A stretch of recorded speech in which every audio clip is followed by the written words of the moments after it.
வணக்கம். மேற்குறி செய்திகள். புதுச்சேரியில் பாரதிய ஜனதா கட்சியின் புதிய உறுப்பினர் சேர்க்கை முகாமினை மாநில பொறுப்பாளர் நிர்மல்குமார் சுரானா கலந்து கொண்டு துவக்கி வைத்தார். மரப்பாலம் சந்திப்பில் உள்ள தனியார் மண்டபத்தில் பாஜக புதிய உறுப்பினர் சேர்க்கை முகாமின் துவக்க நிகழ்ச்சி நடைபெற்றது. பாஜக மாநில தலைவர் செல்வகணபதி தலைமையில் நடந்த இந்த விழாவில் மாநில பொதுச் செயலாளர் மோகன்குமார், துணைத் தலைவர் ராஜசேகரன் உள்ளிட்டோர் முன்னிலை வகித்தனர். இவ்விழாவில் சிறப்பு விருந்தினராக புதுச்சேரி மாநில பொறுப்பாளர் நிர்மல்குமார் சுரானா கலந்து கொண்டு புதிய உறுப்பினர் சேர்க்கை முகாமினை துவக்கி வைத்து சிறப்புரை நிகழ்த்தினார். இந்த நிகழ்வில் அமைச்சர்கள் நமச்சிவாயம், சாய் சரவணகுமார், முதல்வரின் பாராளுமன்ற செயலாளர் ஜான்குமார் மற்றும் சட்டமன்ற உறுப்பினர்கள் ரிச்சர்ட் ஜான்குமார், ராமலிங்கம், வெங்கடேசன் உள்ளிட்டோர் கலந்து கொண்டு செல்போன் மூலம் மிஸ்டு கால் கொடுத்து உறுப்பினர் சேர்க்கையை துவக்கி வைத்தனர். இந்த நிகழ்ச்சியில் பாஜக மாநில மற்றும் மாவட்ட தொகுதி நிர்வாகிகள் திரளானோர் பங்கு பெற்றனர். புதுவை மாநிலத்தில் அரசின் 10% இடஒதுக்கீட்டில் மருத்துவக் கல்வி பயில தேர்வான 14 மாணவ மாணவிகளின் சேர்க்கைக்கான உத்தரவை முதல்வர் ரங்கசாமி வழங்கினார். புதுவையில் அரசு பள்ளியில் +2 பயின்று நீட் தேர்வில் தேர்ச்சி பெற்றால் 10% இடஒதுக்கீட்டில் மருத்துவக் கல்வி பயில அவர்களுக்கு அரசு உத்தரவிட்டுள்ளது. அதன் அடிப்படையில் நிகழ்வாண்டில் மொத்தம் 32 மாணவ மாணவிகள் இடஒதுக்கீட்டில் சேர விண்ணப்பித்திருந்தனர். இந்நிலையில் 10 பேரின் விண்ணப்பங்கள் நிராகரிக்கப்பட்ட நிலையில் 22 பேரின் விண்ணப்பங்கள் பரிசீலிக்கப்பட்டது. அவற்றில் 8 பேரின் விண்ணப்பங்கள் நீட் தேர்வில் நிர்ணயிக்கப்பட்ட மதிப்பெண்ணுக்குள் வராமல் குறைவாகவே இருந்தது. இதனையடுத்து தேர்வான 14 பேருக்கான மருத்துவக் கல்வி சேர்க்கைக்கான உத்தரவை புதுவை சட்டப்பேரவை வளாகத்தில் உள்ள தனது அலுவலகத்தில் முதல்வர் ரங்கசாமி வழங்கினார். இந்த நிகழ்வில் கல்வித்துறை அமைச்சர் நமச்சிவாயம், துறை அரசு செயலர் ஜவஹர், இயக்குநர் பிரியதர்ஷினி, உயர்கல்வி இயக்குநர் அமர் சர்மா உள்ளிட்டோர் உடனிருந்தனர்.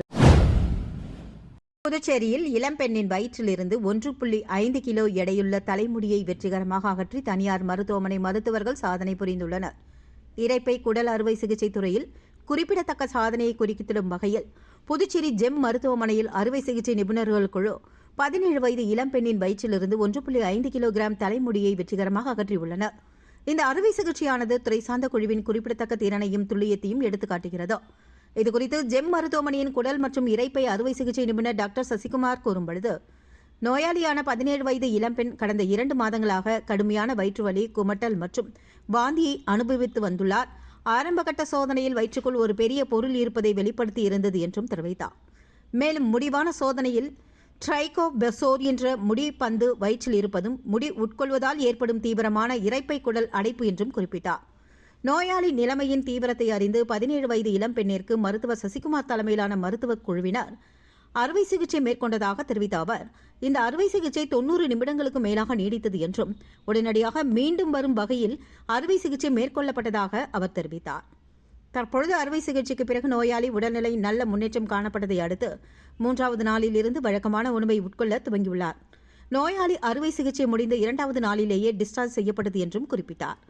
மேலும் இதுபோன்ற நோய் உள்ள நோயாளிகள் சொந்த முடியை வெளியே இழுத்து அதை உட்கொள்ள வேண்டும் என்ற உந்துதல் தானாக ஏற்படும் என்றும் அவர் தெரிவித்தார்.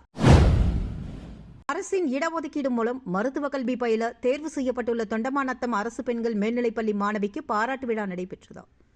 புதுச்சேரி திருவண்டார்கோவில் அரசு பெண்கள் மேல்நிலைப் பள்ளியில் 1ஆம் வகுப்பு முதல் 12ஆம் வகுப்பு வரை அரசு பள்ளியில் படித்து தற்பொழுது அரசு அறிவித்த 7.5% இடஒதுக்கீட்டில் இந்திரா காந்தி அரசு மருத்துவக் கல்லூரியில் 1ஆம் ஆண்டு மருத்துவ படிப்பில் சேர்ந்த பள்ளி மாணவி சிவசக்திக்கு பள்ளியின் சார்பில் பாராட்டு விழா நடத்தப்பட்டது. இந்த பள்ளியின் துணை முதல்வர் சேவியர் அந்தோணி மாணவிக்கு சால்வை அணிவித்து பள்ளியின் சார்பில் ஊக்கத்தொகை வழங்கி பாராட்டினார்.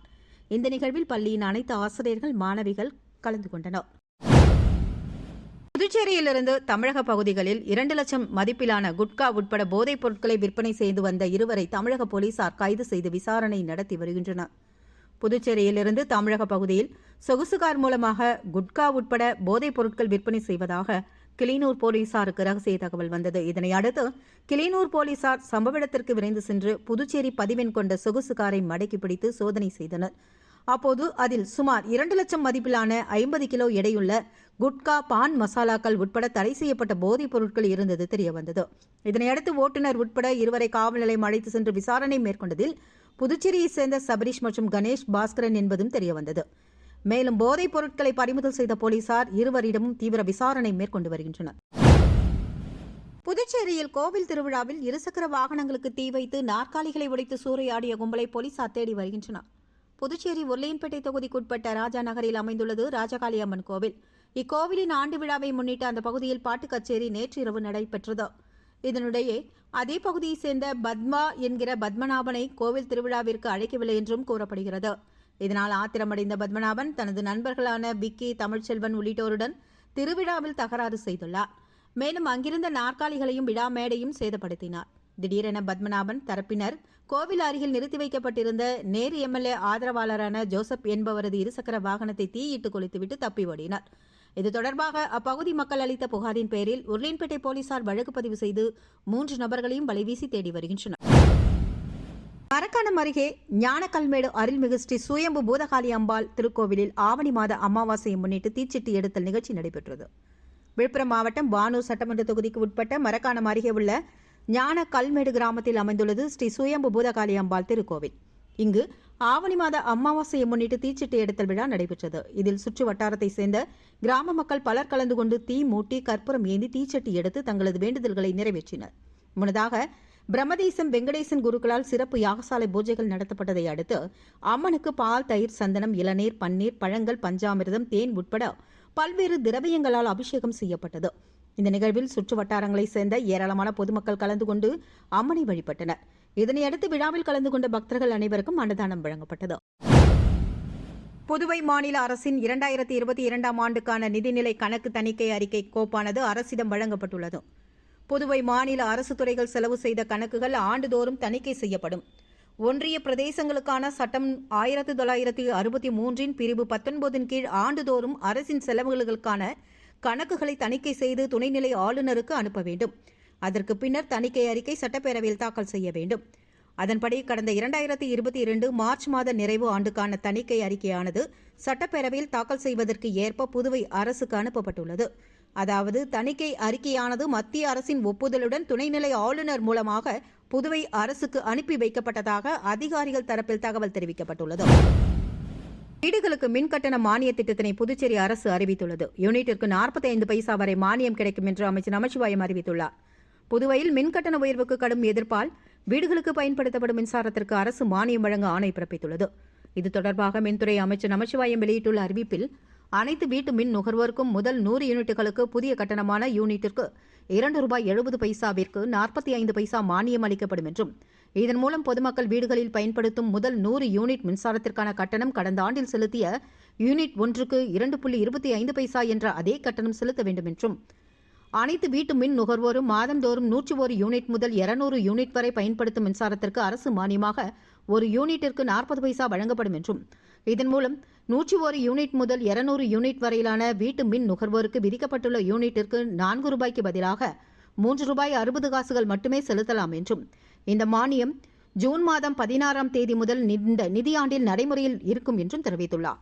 அதே நேரத்தில் 201 300 யூனிட் வரை நிர்ணயித்த கட்டணமான யூனிட்டிற்கு ₹6, 300 யூனிட்டிற்கு மேல் நிர்ணயிக்கப்பட்ட கட்டணம் யூனிட்டிற்கு 7.50 பைசா என்பது அப்படியே தொடரும் என்றும், மேலும் தற்பொழுது நடைமுறையில் உள்ள மாதம் 100 யூனிட் மின்சாரம் கீழே உபயோகப்படுத்தப்படும் என்றும், எனவே புதுவையில் வீடு உபயோகத்திற்கு மின் கட்டணம் அண்டை மாநிலங்களை விட குறைவாகவே உள்ளது என்றும் நமச்சிவாயம் கூறியுள்ளார்.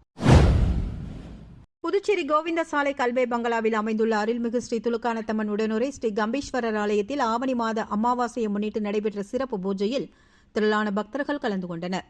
புதுச்சேரி கல்வே பங்களா கோவிந்த சாலை ஜெயராம் ஹோட்டல் எதிரே அமைந்துள்ளது அருள்மிகு ஸ்ரீ துலுக்கானத்தம்மன் உடனுரை ஸ்ரீ கம்பீஸ்வரர் ஆலயம். இவ்வாலயத்தில் ஒவ்வொரு ஆண்டும் ஆவணி மாத அமாவாசையை முன்னிட்டு சிறப்பு பூஜைகள் நடத்தப்படுவது வழக்கம். அந்த வகையில் நேற்று இரவு ஆவணி மாத அமாவாசையை முன்னிட்டு சிறப்பு பூஜைகள் நடைபெற்றது.